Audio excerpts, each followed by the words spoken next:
Hi, my name is Mauro Porcini and I am the Chief Design Officer of PepsiCo. As you can hear from my accent, I am Italian. I was born about 45 years ago in 1975, so almost 46 years ago, in a little village in the north of Italy, in a town, in Gallarate. I grew up then in Varese, from parents born in Rome and in Lucca in Tuscany. My parents have been playing, as I imagine the parents of anybody else, a very important role in my life. From the very beginning, when I was a kid, they were always celebrating two key values or categories of values. The first one was the idea of culture, the idea of knowledge, the idea that culture was one of the most important things in life, and they needed to study and learn and knowing things, and that was the key to freedom, to emancipation, to self-expression and self-realization. The second value was the idea of being a good person. We needed to behave and to be nice and to be kind. For them, many of these values were always also integrated, embedded in their very strong, profound Catholic culture. But once again, these are values that are transversal to any religion, to any organization, credo, community, region of the world. Being a good human being. For them, the idea of money, of fame, wealth, success, networking, connection with important people was totally alien.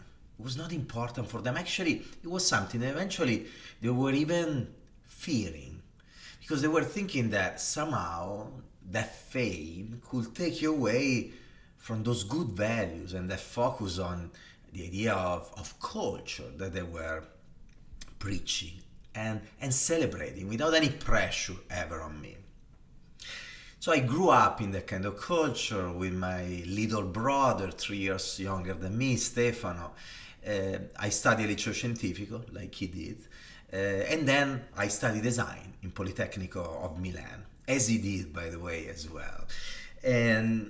And in those years, in the first years of Politecnico, and then towards the end, when I left the university to enter the world of business, to start working, I met two of my first mentors, probably the most important ones, mostly because I met them at the beginning of a journey. And somehow they helped me directly and indirectly shaping my vision of that journey. The first one is, his name is Stefano Marzano. He was the chief design officer, or I don't remember the title, but the head of design of Philips back then in the 90s.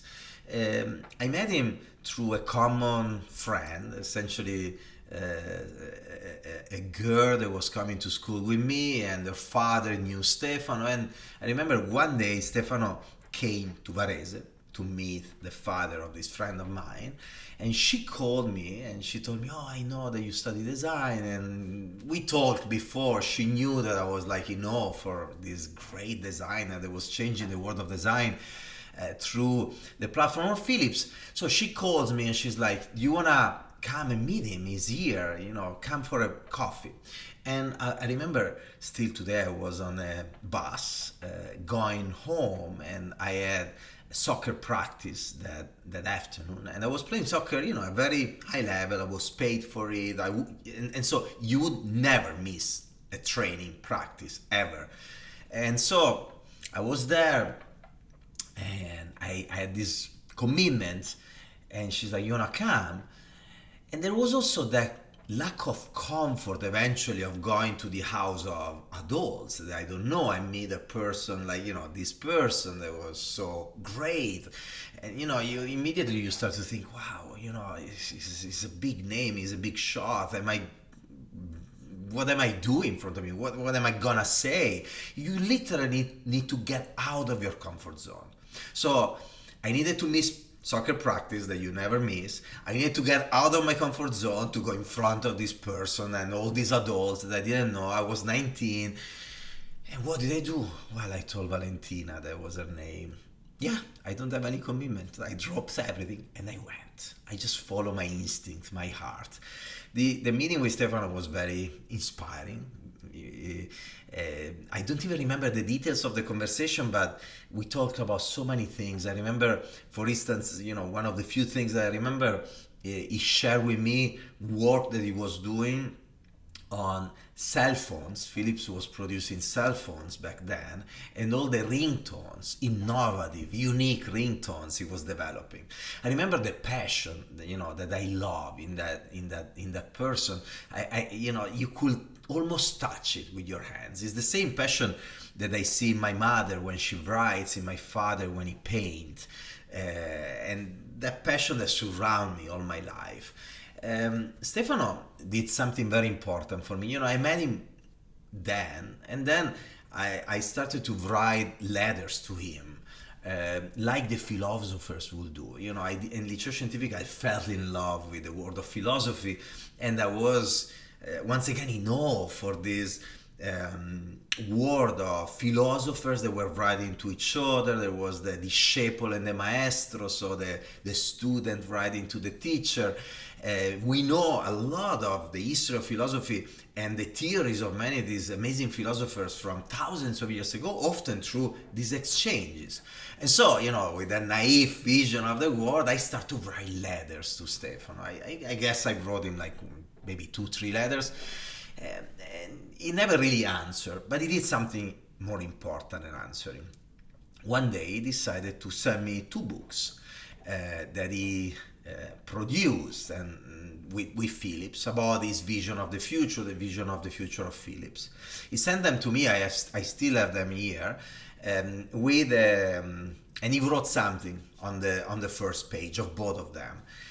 And he wrote me, look, I'm sending you these books in English, even though I have them in Italian as well, because it is really important for you to learn the English language if you ever want to work for a company like Philips, for any big corporations.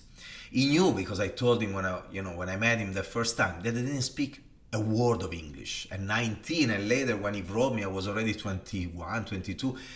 Not a word of English. I studied French at school, 8 years of French, for reasons, not relevant now, but it was not my choice, but I had to study French. And so when you arrive to 21, 22, and you don't speak a word of English, and then most of your friends do speak English because they started when they were 10.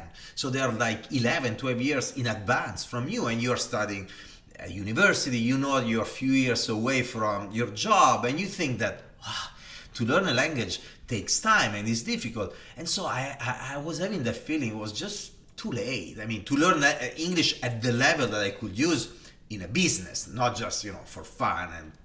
And it was not the age of social media. It was not 2021. It was the 90s.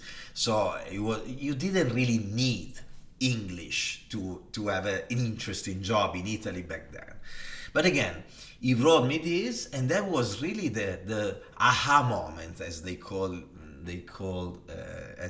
say here in America. A moment where, like, you know what, I probably need to really study English. I really need to go. And how do you study a language, quickly, especially with a life so busy, university, soccer, as the one I was having?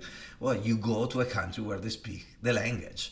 And so here I am. I won that year a scholarship to go to study in France with the Erasmus program, the exchange program. I decided not to go, to wait 1 more year, to try again. It was a risk. It was a risk because it was not sure that I was going to win a scholarship again.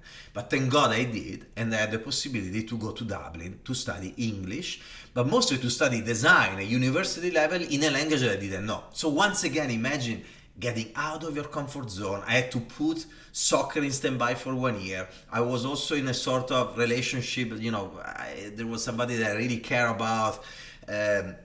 and I had to give up that as well. And I just went because I felt that it was the right thing to do. So here I am, I go and I come back speaking English, and I do my thesis with Philips on wearable technologies, and I then start working in Philips in early 2000, and then I meet, while I'm there in Philips, after a few months, I meet another person that would have become, was going to become another important mentor of mine. His name is Claudio Cecchetto.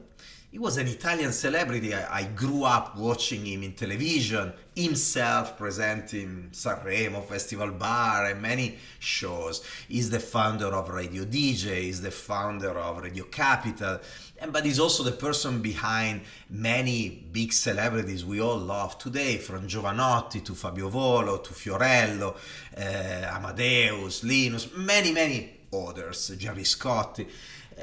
And so what happened is that a friend of mine knew the assistant of Claudio. Long story short, we got a meeting with Claudio, me, this friend of mine, and a couple of other friends we brought with us. And you know, we could have gone to the meeting with a celebrity to get a drink and a signature, or today you will get a drink and a selfie. And instead we went with a proposal, with an idea.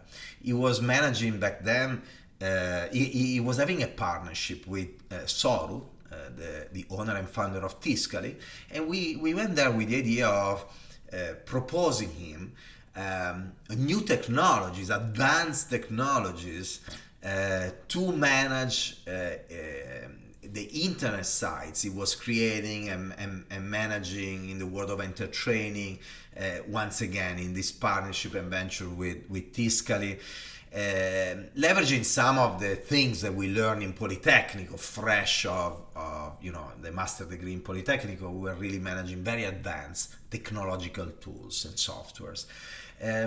Claudio, I don't know if he really cared about what we were really proposing him in that project. I think Claudio was an amazing visionary. He saw 4 kids with passion, great ideas, and skills. And that's what he always did, what he did with all these talents he brought to fame over the years. He will find the raw material, the raw talent, and then help you carving out the roughness of the material and transforming you in a perfect piece of art. This is what he's very good at doing. So, long story short, he asked us, okay, what do you do in life? We bluff a little bit and we tell him that we would like to create a studio together. And so his answer was fantastic for us. He told us, you know what? Do it with me. 1 month later, we were creating a company with him. We called it WiseMed, and we were starting this dream job in this amazing villa in Milan, in Via Meda, his villa, with a pool and a music studio, and it was really a dream. And we were working with multiple celebrities, working on their digital content. It was early 2000. I mean, it was really like, wow, you know, for kids coming from the provincia, from the periphery of, you know, of the big cities, no connections. All of a sudden, you start to work in the world. And I remember we were all excited, and then Claudio was not, meaning that he was not excited because we would work, you know, on the digital content of these famous people. What Claudio really wanted to do was to create something that nobody ever created before. He never, ever called it in the way we call it today in multinational corporations. We call that innovation. Claudio never used the word innovation in his life, but he's one of the most unbelievable innovator I ever met in my life. He was obsessed with the idea of innovation. He needed always to create something that nobody ever did before. It was a behavior, it was a mindset, it was a way of living. This is what Claudio Cecchetto was, and by osmosis almost it transmitted to me as well. Since then I realized that what I wanted to do, what I needed to do each and every time was to create something new, unique and different, something that nobody ever did before. Innovation all the time, from the smallest project of graphic design or product design all the way to the reinvention of a corporation. We always need to innovate, to do something that nobody ever did before. So I brought this with me all the time, and then the digital world started to collapse. There was a phase, the typical, the multiple phases of internet and the collapse of the internet bolla, and so we decided to close the company, and long story short, I end up in 3M. 10 years in 3M, and then from 3M, the technology company from Minnesota, I moved to PepsiCo 9 years ago now. So 19 years in big multinational corporation from the United States. And I think what is interesting about these two jobs that I had, in both cases, in PepsiCo, in 3M, I entered as a manager for design for the European business in the consumer industry. And I became then chief design officer of the corporation with design centers all around the world. That's the title I had when I left, and that's the title I got in PepsiCo as senior vice president and chief design officer of the company when I entered. But in both situations, when I entered PepsiCo and when I entered 3M, the same thing happened in both situations. They gave me a job. They told me, you need to do this. And then what I really did, I tried instead to understand what the company really needed from me, from design, from what I could offer. And then I tried to understand how to build a culture, processes, an organization, a system, an ecosystem to make that happen. In 3M, I was supposed to work on the design, but for them back then was mostly the aesthetic part of and the style of multiple products in the consumer business. What I realized was that if I was not going to change the culture of design of the company, and therefore the culture of innovation, to tweak it to become a design-driven culture of innovation, I was not going to be able to be successful even in little projects redesigning those products. Because you need the right culture, you need the right approach, you need the right business strategy to do it. The same in PepsiCo. Obviously the awareness about design was different. It was 10 years later. I come in from a very high level position. But again, there was the intuition that design was much more than packaging, it was experience, it was multiple touch points of the brand. But then I crafted my position on the go while I was in. I didn't sell that position up front in my conversations with, for instance, Indra Nooyi, the CEO of the corporation, or Brett Jakeman, the president of Global Beverage, that were involved in that phase. What I did, I got in, I started to deliver where I was supposed to deliver, but then I started to build a different kind of culture.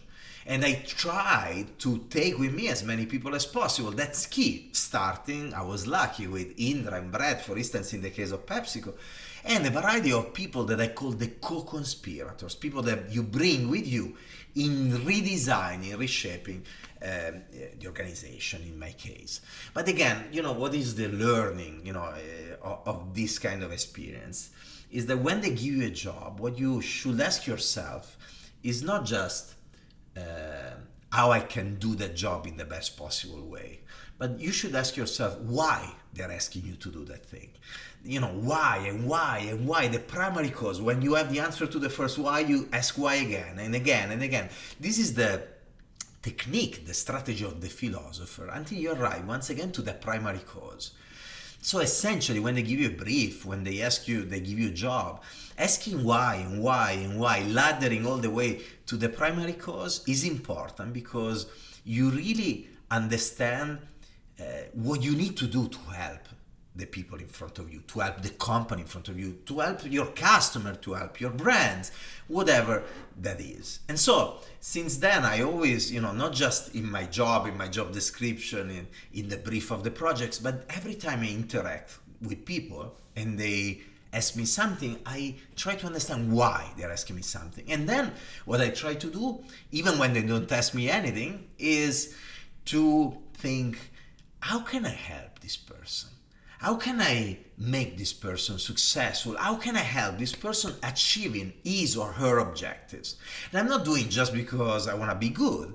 I'm doing it because I know that if I help these people, it could be your CEO, it could be your partner, your peers, your assistant, your team, anybody, even in your private life. If you help people becoming successful by leveraging your skills, then you become indispensable. Then they need to invest in you. Then they need to grow you, your organization with them, because they understand that you're building value to them, that you're helping them, driving their future, their company, whatever it is. So this is what I ask myself all my life, and so this is what I do every day. You ask, you may wonder, what does a chief design officer does? Well, I think every day I do two things, two categories of things. I learn.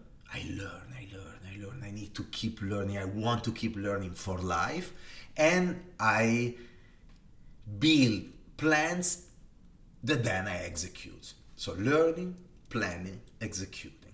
And so I spend my life doing that. And you do it by interacting with other people. So by interacting with my business partners, with my teams, with external designers, with anybody that can inspire me in a way or the other, or can help me achieving that goal.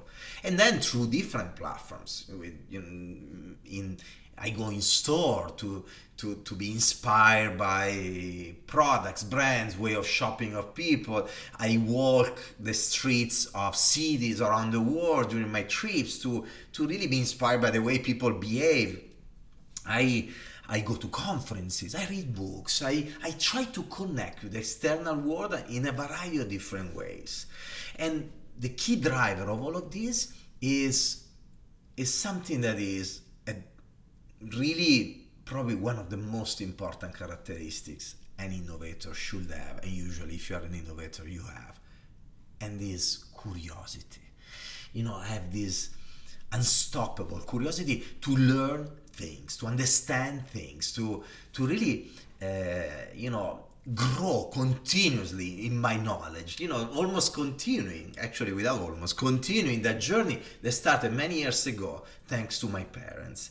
So curiosity is a key attitude of the innovator, having the mindset of an ethnographer, an anthropologist, observing other human beings and reality and the world with those eyes, the eyes of a kid, the naivete.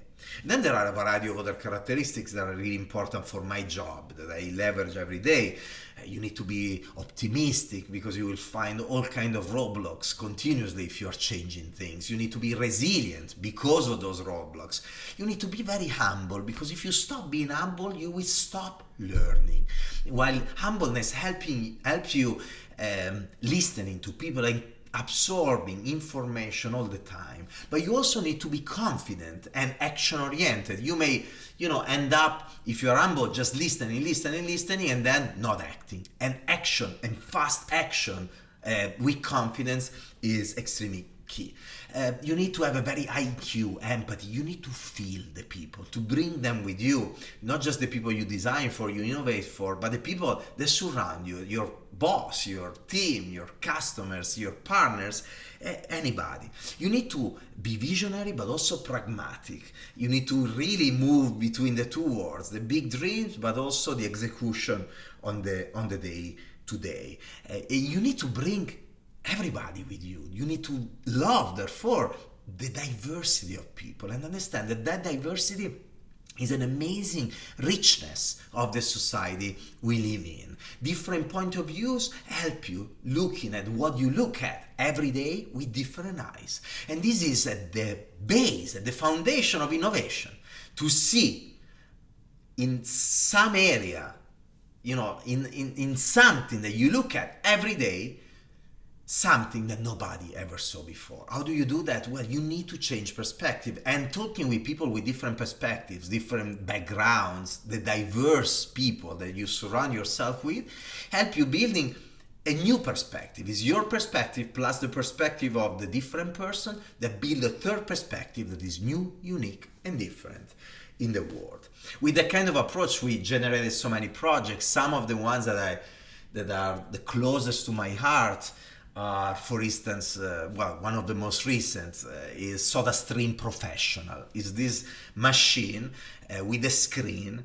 They give you the possibility to customize your drink. You start with a base with water, and then you add carbonation, different levels, flavors, from very, an hint of flavor all the way to an intense flavor, the temperature, and then in few weeks we release also the possibility to add vitamins and other functional ingredients. So full customization of the drink. The machine recognizes you. You go in front of the screen that is like an iPad with your bottle, reusable bottle, and with a QR code that get recognized by the machine, or you can use your app. So touchless in a COVID environment, but touchless will be a value in the future as well. Sustainable, healthy, and customized for you. The future, enabled by technology. That's why it's so intriguing and exciting for me, this project. Out of many, and then we go from Gatorade GX, wearable technologies to enable customization of your performance drink, all the way to the world of Pepsi, Lay's, and collaborations with the world of fashion, of music, limited edition packaging, great experiences at Super Bowl, a UEFA Champions League, so much. And again, the excitement of a world that is changing, and COVID has been probably accelerating, unfortunately, in a very tragic way, dramatic way, with the loss of life of too many people. But if once again we try to look at the positive in the negative, in the tragedy, something that happened is that many of the trends that were happening before, like a more a focus on the human beings in the way you build brands, in the way you do innovation, a focus on sustainability, the enabling of or the leveraging of new technologies to connect and amplify your experiences. Think about how many people started to use the e-commerce channel for the first time during the pandemic. There are many things that were already happening, and again, this pandemic has been accelerating them. And so the opportunities for the future will be to really understand how to find new opportunities in all these areas. I think is one of the most exciting part of this major change we're living.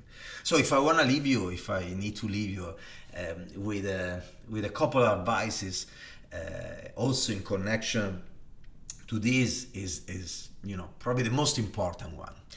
You don't even need a couple. The most important one that summarizes everything else is dream big. Never stop dreaming. When the day-to-day will force you often to think small, to think in the routine of every day, the projects, the task that you have. You need to be able to step back and dream big, have the vision, and then you go back to today, to the day-to-day, and then you try to build a plan to execute the vision in the best possible way. But the trick, the ability of the innovator is to never forget the dream. And by the way, if you don't forget the dream, even in the difficult moments, and you will find them all the times. I have roadblocks and difficult moments essentially every day.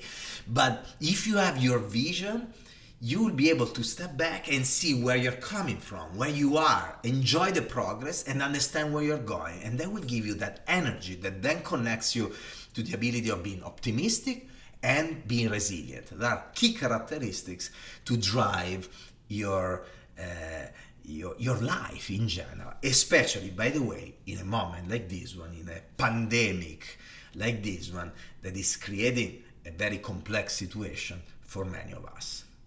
Thank you for listening to me. I've been a little bit long, as usual, but I hope that there was some messages that somehow can help you, as the messages of many people I met in my life, starting with those two mentors, my parents, my family, my fiancée Carlotta, and many people that I'm not naming, but that surround me every day, have been surrounding me for many years in my life, those messages have been helping me in so many ways. I hope that these few messages today can somehow help some of you as well. Thank you.